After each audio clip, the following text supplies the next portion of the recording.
We all know the story of the ant and the grasshopper. In the summer months, the ant worked really hard and made sure that it stored up for months ahead. The grasshopper, on the other hand, laid idle, wanted to party, play, sleep, and even said to himself, "Why should I store up? I have all that I need right now." Well, the winter came along, it was harsh and it was brittle, and while the ant had plenty, the grasshopper starved. Desperate, the grasshopper came to the ant's house, banged on the door, and begged for mercy. "Surely if you share your harvest with me, I'll survive." Well, the ant had no mercy and turned the grasshopper away. Now, why this is just an old Aesop's fable is not unlike the discretion that God gives us about laziness and slothfulness inside of His Word.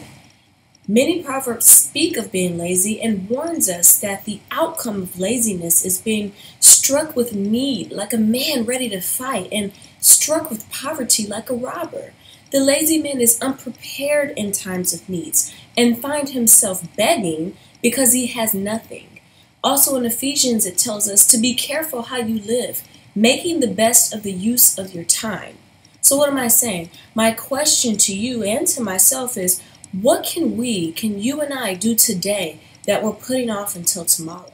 For some of us, it's doing chores around the house. For others, it's things that we can do to grow our business. And for many of us, it's putting off getting closer in our relationship with God and understanding what His will is for our lives. Luke tells the story of a man with a desire to follow God, but first, he has many other things that he needs to get in order of his own life.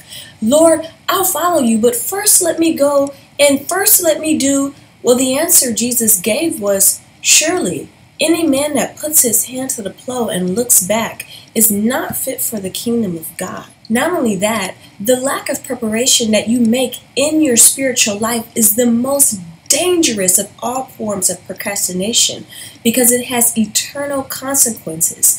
I think of the story of the 10 virgins that Matthew tells. There were 5 who were eagerly awaiting and ready for Christ's returns. The other 5 were foolish. They lacked preparation and didn't think to get prepared until the very last minute. Those 5 had lampstands that were dying out, and when Christ did return, they wound up being left behind. The simple answer in all of these scenarios is stop putting off what you can do today. Finish what you start.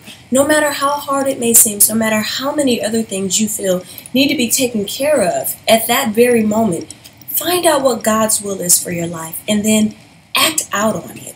We must work at it while it is today. And I encourage you to do just that, because the night is coming when no man can work, and then it could be too late.